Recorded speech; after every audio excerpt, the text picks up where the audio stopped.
नमस्कार साथियों, एक बार फिर से आप सबका स्वागत है। साथियों, आज हम बात करने चल रहे हैं शिक्षक डायरी।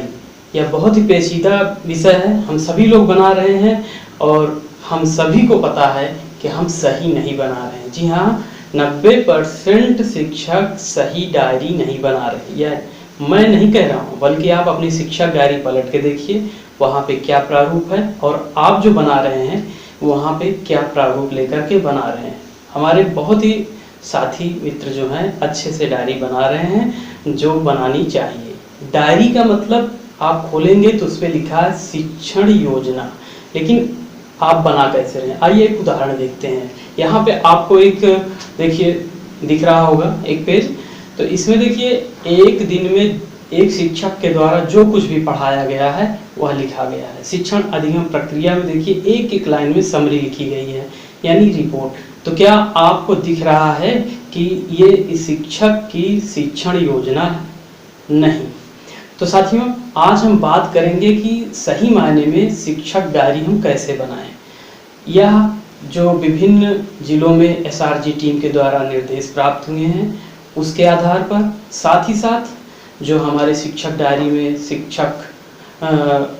शिक्षण योजना का प्रारूप है उसके आधार पर यह आज की हमारी वीडियो आधारित है। पूरी तरह से देखिएगा, बहुत छोटी सी वीडियो होने वाली है। आपको यहाँ पे हम दिखाएंगे किस तरह से आप बनाइए। सबसे पहले आप जान लीजिए, आपके शिक्षक डायरी में जब अंदर खोलेंगे तो एक पाठ योजना यानी शिक्षण योजना बनाने के लिए एक ऐसा पार्ट मिलता है। एक पेज में 2 भाग बटे हुए हैं, एक भाग फिर इसी तरह से दूसरा भाग। यहाँ पे आप देखेंगे माह, सप्ताह, दिनांक, इसका जिक्र है। इसको आप अच्छे से भर लेते हैं, इसमें कोई दो राय नहीं।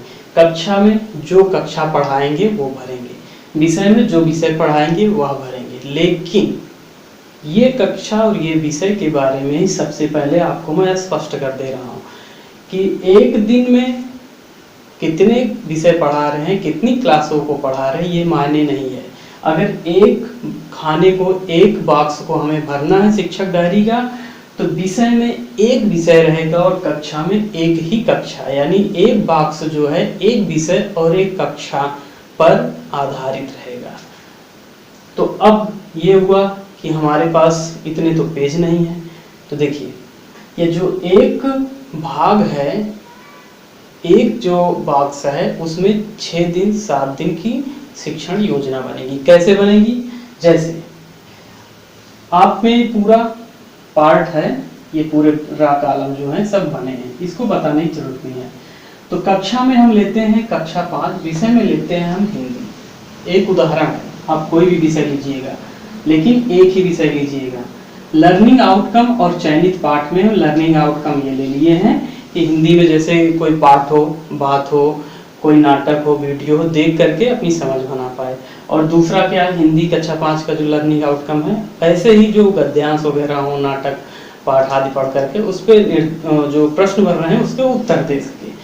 पाठ हम लिए हैं पंच परमेश्वर, इसी पाठ के द्वारा हम समझेंगे। अब देखिए अनुमानित कालांश। अब हम यहाँ पे बात करेंगे कि इस पाठ को हम कितने दिन लें। अगर हम 6 दिन लेते हैं तो आपको पता है कक्षा 5 में एक दिन में दो कालांश है हिंदी के, इस तरह से हमारे 12 कालांश हो जाएंगे। अब 12 कालांश एक पाठ के लिए बहुत है। अभ्यास कराने के लिए अच्छे तरीके से 12 कालांश काफी ज्यादा। आवश्यक संसाधन में क्या लिखना है ये आप लोग जानते हैं कि पाठ्य पुस्तक है, अगर आप वीडियो ऑडियो का यूज कर रहे हैं वो लिखिए। श्यामपट्ट, लेखनी, ये सारी चीज़ें तो हैं ही। अगर इंटरनेट का इस्तेमाल कर रहे हैं तो वहाँ पे दर्शाइए। कोई जैसे वहाँ पे आपको लिंक प्रोवाइड किया जाता है ई पाठशाला के माध्यम से, स्कूल रेडिनेंस के द्वारा, तो ये सब चीज़ें यहाँ पे आप दर्शा सकते हैं। 1 सप्ताह चलेगा ये सारी चीज़ें। और फिर उसके बाद हमें बांटना है पूरे शिक्षण अधिगम को 3 चरण में। आपको ऐसे ही बनाना है। यह पूरा का पूरा जो शासन ने हमें उपलब्ध कराया है शिक्षक डायरी, उस पर आधारित है। 1 पैसा इधर ना उधर। अब देखिए, शिक्षण अधिगम प्रक्रिया में हम 3 भाग लेते हैं। शिक्षण के आरंभ में, शिक्षण के दौरान, शिक्षण प्रक्रिया की समाप्ति पर। आरंभ में हम पूर्व ज्ञान प्रस्तावना लेंगे। हम 6 दिन क्या करते हैं सभी कालांश में, वह यहाँ पे संक्षिप्त वर्णन करेंगे। और उसके बाद शिक्षण के दौरान किन किन गतिविधियों का हम प्रयोग कर रहे हैं 6 दिन, उसका यहाँ पे हम उल्लेख करेंगे। इसी के द्वारा हम 6 दिन पूरा का पूरा अपना पाठ्य जो शिक्षण प्रक्रिया है चलाएंगे। ठीक है, शिक्षण की समाप्ति पर पूरे पाठ का हम समायकन करेंगे और यहाँ पे हम देखेंगे कि हमारी शिक्षण अधिगम प्रक्रिया जो चल रही थी, अधिगम की संप्राप्ति कितनी हुई, बच्चों का जो अधिगम स्तर है हमारे द्वारा कितना बढ़ाया गया, तो ये यहाँ पे हम लिखेंगे। फिर उसके बाद यहीं पे अपना ये शिक्षण प्रक्रिया का मूल्यांकन भी करेंगे। फिर गृह कार्य और असाइनमेंट ये आप लोग देख लेते हैं। 6 दिन किन किन पार्ट को आप महत्वपूर्णता प्रदान करते हुए देंगे, वो चीज़ करिएगा। देखिए यहाँ पे हमारे कुछ मित्रों को आपत्ति होगी, तो आप लोग जैसा भी उचित समझिएगा, कमेंट करिएगा, उस पर विचार किया जाएगा। हो सकता है आप भी सही हो, लेकिन जो कुछ आपके सामने है या मेरा ही विचार नहीं है, बल्कि विभिन्न जिलों के साथ टीम जो सुझाया था वो, और शिक्षक डायरी में जो उल्लेख है उस पर है। फिर क्रियान्वयन के पश्चात शिक्षक का स्वाकलन, यानी कि आप जो 6 दिन इस शिक्षण प्रक्रिया का क्रियान्वयन करेंगे, कितना सफल हुआ, क्या रह गया, या इसी को भी आगे बढ़ाने की आवश्यकता है, यहाँ पे एक शॉर्ट नोट बनाएंगे, लिखेंगे। जब ये चीज़ें हो जाती हैं तो इसी तरह से फिर आप हिंदी के बाद अंग्रेजी का बनाइए। हो सकता है अगला आप कक्षा 4 में पढ़ा रहे हो, फिर कक्षा 3 में पढ़ा रहे हो, या कक्षा 5 को ही पढ़ा रहे हैं, यानी कि आप एक सप्ताह में एक कॉलम बनाएंगे हिंदी का, तो वह चलेगा पूरे का पूरा एक सप्ताह। इसी तरह गणित का बनाएंगे तो एक सप्ताह चलेगा।